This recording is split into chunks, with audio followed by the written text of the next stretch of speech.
Mes frères me surnomment Parisien moisi. Et un jour, quand j'ai su que j'étais vraiment arrivé en Afrique définitivement, en partant, j'ai fait un gros sac de gel douche Yves Rocher. Et donc, le parfum Yves Rocher et tout, je le mettais. Et un jour, je prends le pot, je fais ça, Yves Rocher est fini. Je fouille dans mes affaires, il n'y a plus Yves Rocher. Et donc, j'appelle ma petite soeur. Envoie-moi le savon local. On l'appelle BF. Elle m'envoie un gros morceau de savon traditionnel. Il faut maintenant frotter l'éponge dedans pour se laver. Et j'ai réalisé que j'étais vraiment arrivé en Afrique.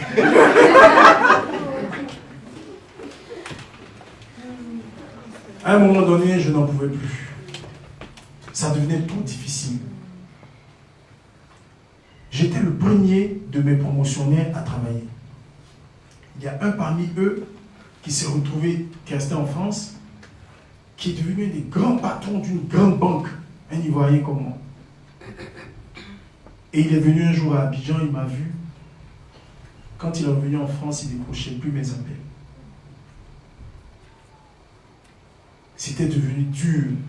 Et mes frères ont dit, ce gars, apparemment, on lui a lancé un sort qui a mélangé son esprit.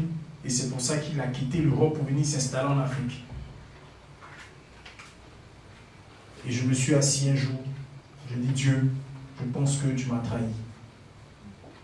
On a eu un grand deal en 2005. Tu m'as dit, rentre en Côte d'Ivoire. Je vais te bénir, je vais t'utiliser. J'arrive. Je ne fais pas de miracle. Les dons spirituels ne se manifestent pas. En plus, j'ai des difficultés. Je n'ai pas d'argent. Je suis au chômage. Ça veut dire que toutes les promesses que tu m'as faites, aucune ne se réalise jusqu'à cette heure-ci. J'ai déposé ma Bible. J'ai retrouvé mes anciens amis. Je suis allé maintenant dans les bars. J'allais plus à l'église et je suis devenu un homme des bars. J'ai dit peut-être qu'ici la gloire va se trouver. Et je commençais à me promener avec les Européens qui étaient à Abidjan, qui sont dans les bars, et tout ainsi de suite. Pour me trouver du boulot. Ah oui, c'est des Européens, eux, avec eux, je vais avoir un bon boulot, une bonne place parce qu'ils dirigent les grosses sociétés. Et j'étais devenu leurs amis. Je fais des connexions pour avec les filles à Abidjan. Comme proxénète, disons. Et j'étais dans cette vie. Ici, au moins, je vais trouver la gloire. Parce que là où j'étais, mon Dieu m'a abandonné. Ici, au moins, je vais trouver la gloire. Je suis rentré maintenant dans beaucoup de magouilles pour avoir des sous, pour avoir du travail. Au bout de 2-3 ans, j'avais toujours pas la gloire que je cherchais. On lit Asaph, je vais vous raconter la suite. Psaume 73.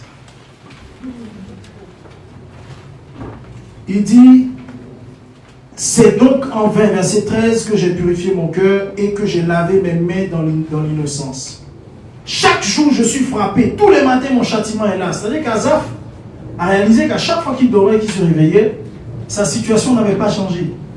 Parce qu'il priait Dieu, il espérait qu'un jour au réveil, sa situation allait être différente. Mais Asaph était ministre. Comment un ministre peut vivre une misère? Ça se passait dans le cœur d'Asaph. Asaph avait un grand vide dans son cœur. Vous voyez, vous pouvez avoir tout l'argent que vous souhaitez, être dans toute l'abondance que vous voulez, mais ressentir une grande misère, un grand vide dans votre cœur.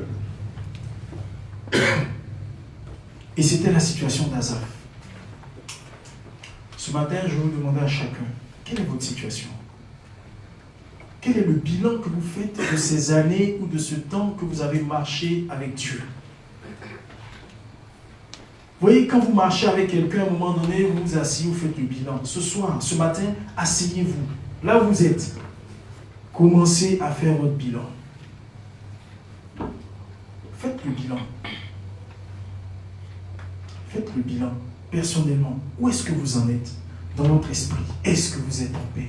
Qu'est-ce qui vous tourmente? Asaph a dit, c'est en vain que j'ai purifié mon cœur. Vous voyez, souvent ça ne se passe pas dans le cadre d'une grande conférence avec Dieu, mais ça peut se passer en 1 minute dans votre cœur, où vous avez des regrets d'avoir fait le choix de suivre Jésus. Parce que suivre Jésus implique certaines choses. Vous devez renoncer à beaucoup de choses. À partir de cet instant-là, vous avez l'impression que vous êtes en train de faire un mauvais choix. C'est cette question que je suis venu vous poser ce matin. Quelle est votre position avec Dieu? Est-ce que vous avez le sentiment que vous avez fait le bon choix de suivre Jésus? Amen. Amen. Alléluia. Ou est-ce que vous avez dans votre cœur les inquiétudes et les interrogations d'Asaph?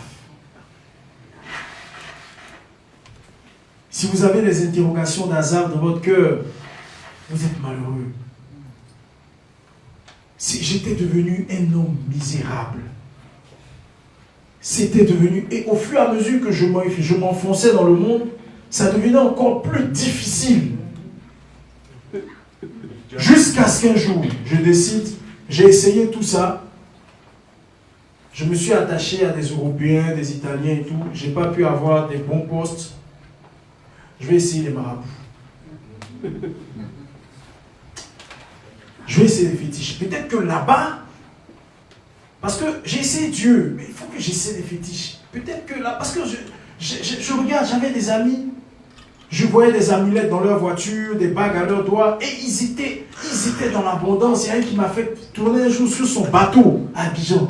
Avoir un bateau en Afrique, aïe aïe aïe, c'est pas une petite affaire. Et il m'a mis sur son bateau. Tout le monde l'appelle, tout le monde a besoin de lui, mais on m'ignore, personne ne s'occupe de moi. J'avais besoin aussi qu'on s'intéresse à moi. J'avais envie de lui demander, mais ton marabout, il est où? Donne-moi son nom. Et j'ai commencé à chercher des féticheurs, des marabouts. Je cherche, je vais ici, on me dit fais ça, tu es un poulet, tu es un mouton, tu es un ceci, tu es un cela. Un soir, j'ai rassemblé tous les fétiches, je les ai mis au milieu. J'ai ouvert ma Bible, je les ai déposés. Je dis fétiche. Il était minuit. J'ai pensé que mon Dieu m'avait trahi et donc je me suis tourné vers vous. Et j'ai cité le nom de chacun des fétiches. Toi, tu m'as trahi. Tu m'as promis un boulot, j'en ai pas eu. Toi, tu m'as dit que j'allais être riche, je ne suis pas devenu riche. Toi, tu m'as dit que j'allais retourner en Europe, je ne suis pas retourné en Europe. Toi, tu es une traite. Toi, tu es une traite. À partir de ce soir, vous, c'est le divorce entre vous et moi. J'ai plié tout le sachet, je les ai mis à côté. J'ai pris ma Bible, je me suis mis là, à genoux, Saint-Esprit, je te demande pardon de t'avoir élié. À partir d'aujourd'hui, je me retourne vers toi. Fais de moi ce que tu veux.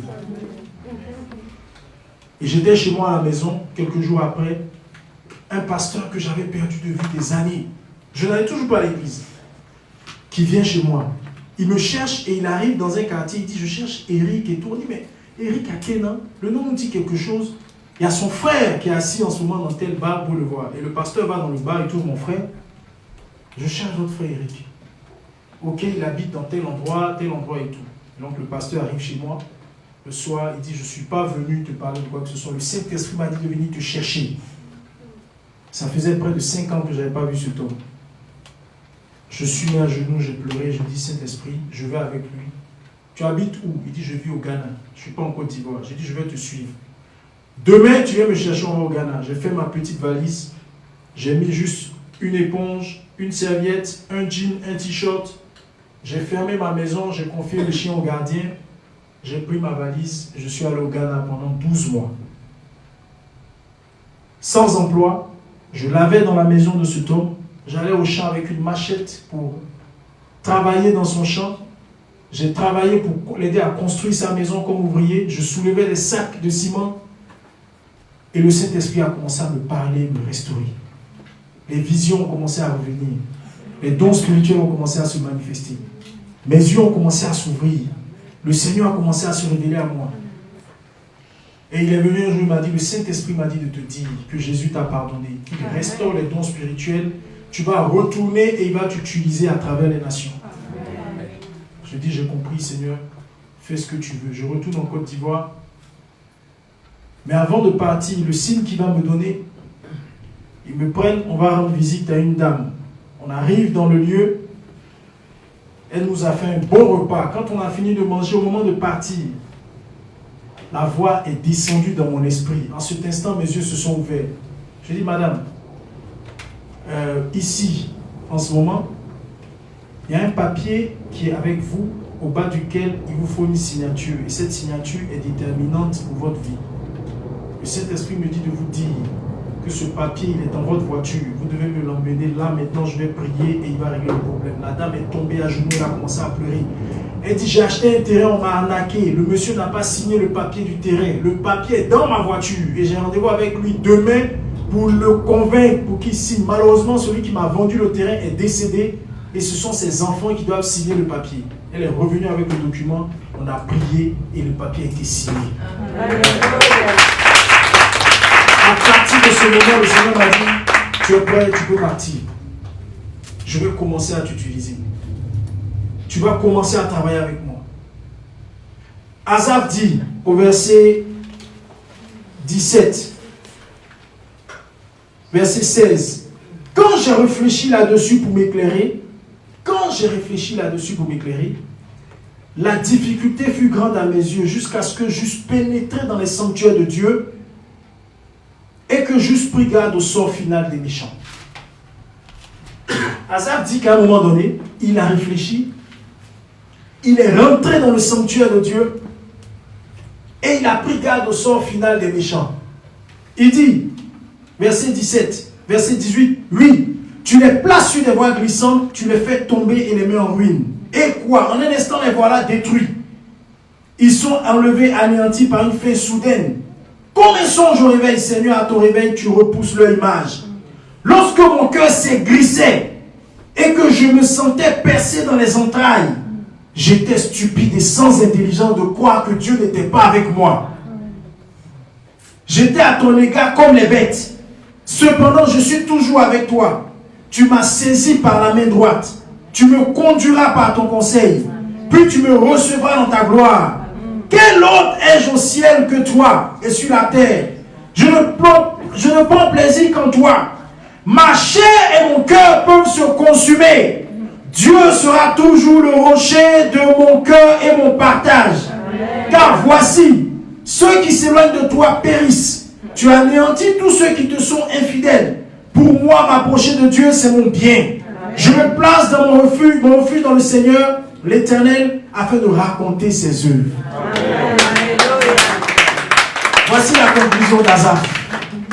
Asaph a conclu, il dit non, c'est que j'ai été stupide. Quand je suis rentré dans le sanctuaire de Dieu, et je me suis souvenu des bontés de l'Éternel, et que Dieu a commencé à me visiter, c'est en ce moment que Dieu, pendant que j'étais dans cette misère, à l'église, des gens, j'étais devenu comme le nécessiteux de l'église. Je suis le plus diplômé parmi tous, mais je suis le plus indigent.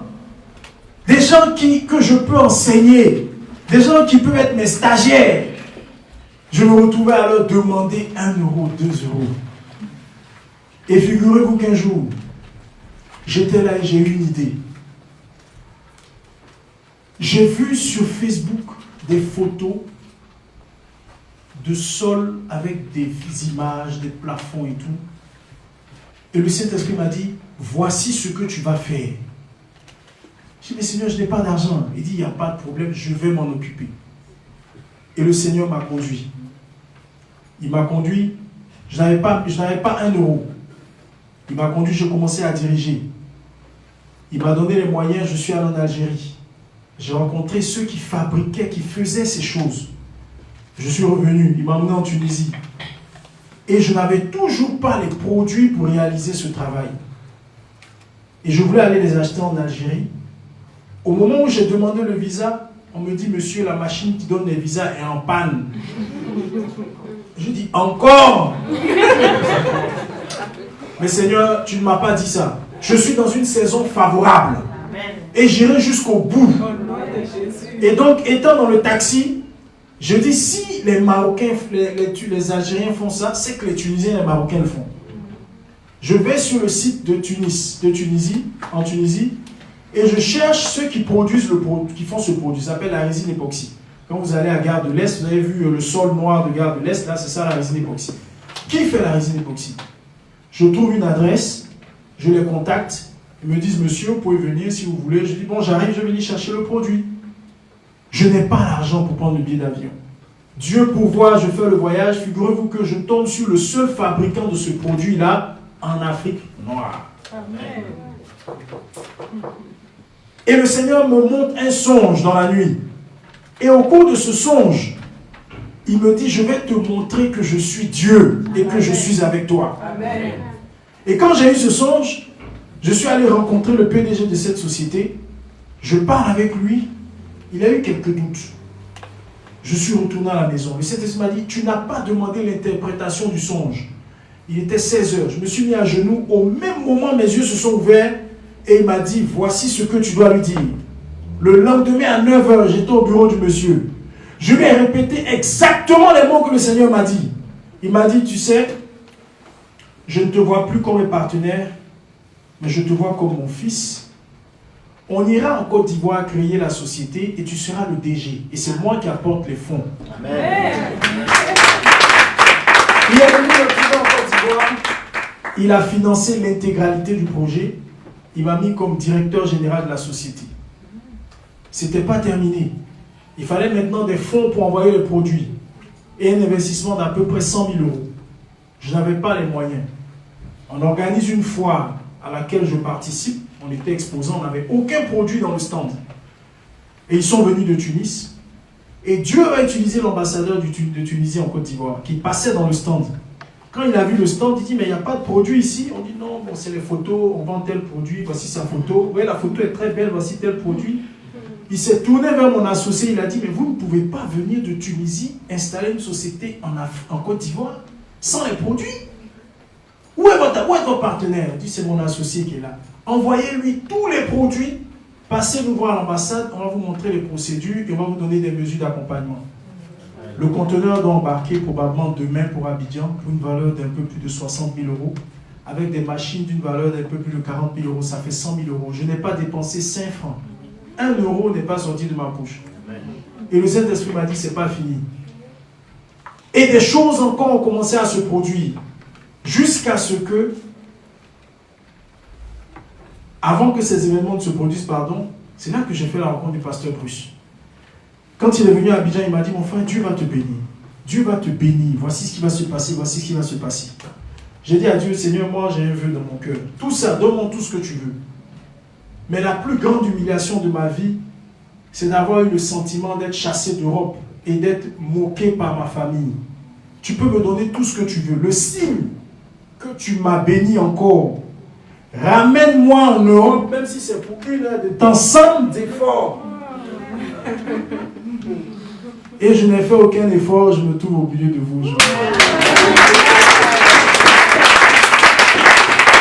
Je vais terminer mon propos. Comment retourner à Dieu quand on s'est éloigné de lui? Asaph a dit que lorsque je suis rentré dans ton sanctuaire, mais comment rentre-t-on dans le sanctuaire de Dieu? Psaume 100, le verset 4.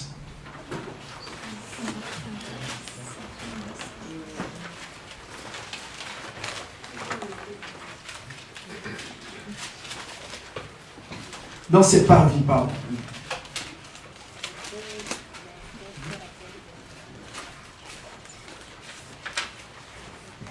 Psaume 100. Oui.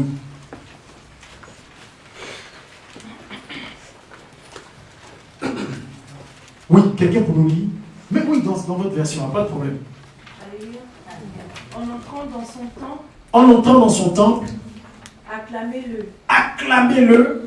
Dans la cour intérieure. Dans la cour intérieure. Exprimez vos louanges. Exprimez vos louanges. Louez le Seigneur. Louez le Seigneur. Remerciez-le. Remerciez-le. D'être votre Dieu. D'être votre Dieu. Amen. Quand vous avez le sentiment que Dieu vous a abandonné, quand vous avez le sentiment d'être isolé, quand vous avez le sentiment que rien ne marche, quand vous avez le sentiment que tout est en train de s'écrouler autour de vous, faites comme Asaph. Revenez à votre Dieu en entrant dans ses parvis. Et la seule façon de rentrer dans les parvis de l'Éternel, c'est de rentrer avec des cris et des louanges. Amen. Lorsqu'une situation se passe mal, vous êtes dans la louange.